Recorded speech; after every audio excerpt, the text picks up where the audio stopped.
नमस्कार, हे आहे टायटल न्यूज नेटवर्क आणि आपण पाहत आहात टायटल न्यूज ठळक बातम्या। पहा टायटल न्यूज, व्यासपीठ आपल्या हक्काचं। कुरुंदा पोलिसांचे पथसंचलन।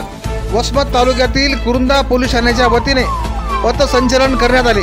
गणपती उत्सवाच्या पार्श्वभूमीवर करण्यात आलेल्या पथसंचलनात सहाय्यक पोलीस निरीक्षक रामदास निरदोडे यांच्यासह कुरुंदा पोलीस ठाण्याचे कर्मचारी, अधिकारी, राखीव दलाची तुकडी, होमगार्ड सहभागी झाले होते। गणेश भक्तांनी गणेश उत्सव उत्साहात व शांततेत साजरा करावा असे आवाहन सहाय्यक पोलीस निरीक्षक निरदोडे यांनी केले। गणेश उत्सवाच्या पार्श्वभूमीवर पोलीस बंदोबस्त वाढवण्यात आला असल्याची माहिती सहाय्यक पोलीस निरीक्षक रामदास निरदोडे यांनी दिली। वसमत स्मशानभूमीत शिववाटिका लोकार्पण सोहळा आज।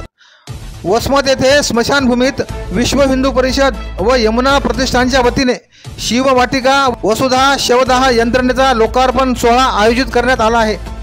वसमत येथील हिंदू स्मशानभूमी येथे सोमवार दिनांक 9 सप्टेंबर रोजी सकाळी 11 वाजता या सोहळ्याचे आयोजन करण्यात आले आहे। या कार्यक्रमासाठी विविध महाराज, महंत व हिंदू परिषदेचे मान्यवर पदाधिकारी उपस्थित राहणार आहेत। कार्यक्रमासाठी वसमत तालुक्यातील विविध पक्षांच्या प्रमुख नेते व पदाधिकाऱ्यांना प्रमुख पाहुणे म्हणून आमंत्रित करण्यात आले आहे। वसमत स्मशानभूमीसाठी अत्यंत उपयुक्त व स्मशानभूमीला वैभव प्राप्त करून देणारा हा उपक्रम आहे। या सोहळ्यासाठी सर्व नागरिकांनी उपस्थित राहावे असे आवाहन नगरपालिकेचे माजी उपनगराध्यक्ष सीताराम म्यानेवार, विश्व हिंदू परिषदेचे प्रखंड प्रमुख गणेश काळे यांनी केले आहे। अतिवृष्टीमुळे धरणातील पाणीसाठा वाढला। अतिवृष्टीमुळे शेतातील पिकांचे नुकसान झाले असले तरी धरणातील पाणी पातळी वाढली आहे। सिद्धेश्वर धरण 100% भरले आहे। येलदरी धरणातील पातळी ही झपाट्याने वाढत असून धरण भरण्याच्या मार्गावर आहे।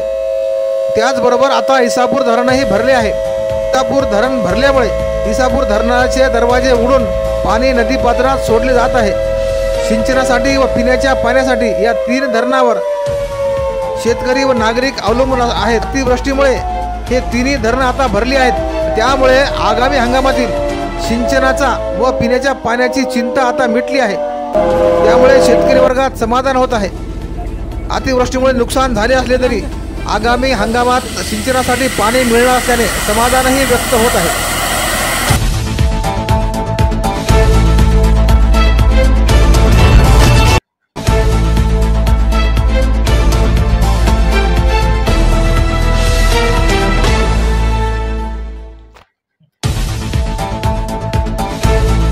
वसमत तालुक्यातील वाई गोरक्षनाथ येथे आदिवासी संवाद मेळाव्याचे आयोजन करण्यात आले होते। या मेळाव्यासाठी माजी मंत्री तथा राष्ट्रवादी शरद पवार पक्षाचे नेते जयप्रकाश दांडेगावकर, माजी आमदार संतोष टारफे, आदिवासी कल्याण संघाचे जिल्हाध्यक्ष डॉक्टर सतीश पाचपुते, गणाजी बेले, राष्ट्रवादी काँग्रेसचे जिल्हाध्यक्ष दिलीप चव्हाण, अंबादासराव भोसले यांच्यासह मान्यवरांची उपस्थिती होती।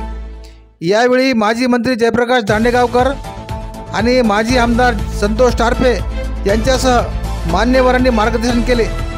यावेळी प्रमुख वक्त्यांनी राज्य सरकारवर घणाघाती टीका केली। कार्यक्रमासाठी राष्ट्रवादी शरद पवार गटाचे कार्यकर्ते, पदाधिकारी, आदिवासी समाज बांधव, आदिवासी युवक कल्याण संघाचे पदाधिकारी, कार्यकर्ते मोठ्या संख्येने उपस्थित होते। आदिवासी बांधव या कार्यक्रमासाठी मोठ्या संख्येने उपस्थित झाले होते।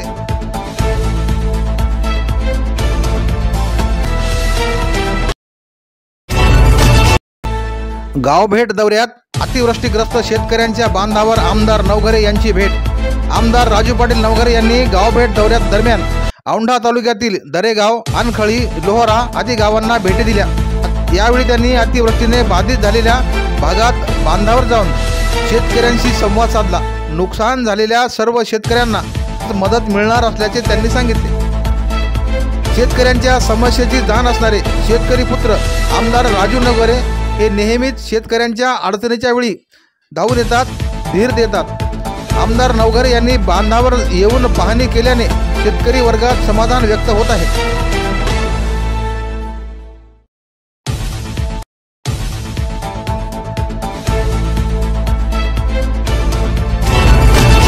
वसमत विधानसभा मतदारसंघात आदिवासी समाजासाठी उभे राहत आहे भव्य आश्रमशाळा।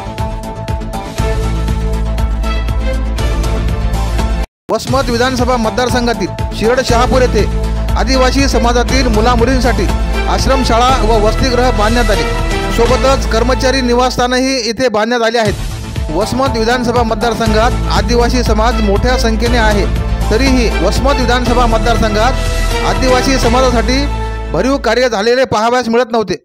आमदार राजू पाटील नवघरे यांनी आदिवासी समाजासाठी ही सुविधा उपलब्ध करून दिली आहे। आश्रमशाळा व कर्मचारी वसाहत या इमारतीचे काम अंतिम टप्प्यात आले आहे। या इमारतीची पाहणी आमदार नवघरे यांनी करून लवकरच या इमारतीचा लोकार्पण सोहळा घेण्यात येणार असल्याचे त्यांनी सांगितले। वसमत विधानसभा मतदारसंघात अत्यंत सुसज्ज आश्रमशाळा उभी राहत असल्याने आदिवासी समाजाला त्याचा लाभ होणार असल्याने समाजातून समाधान व्यक्त होत आहे।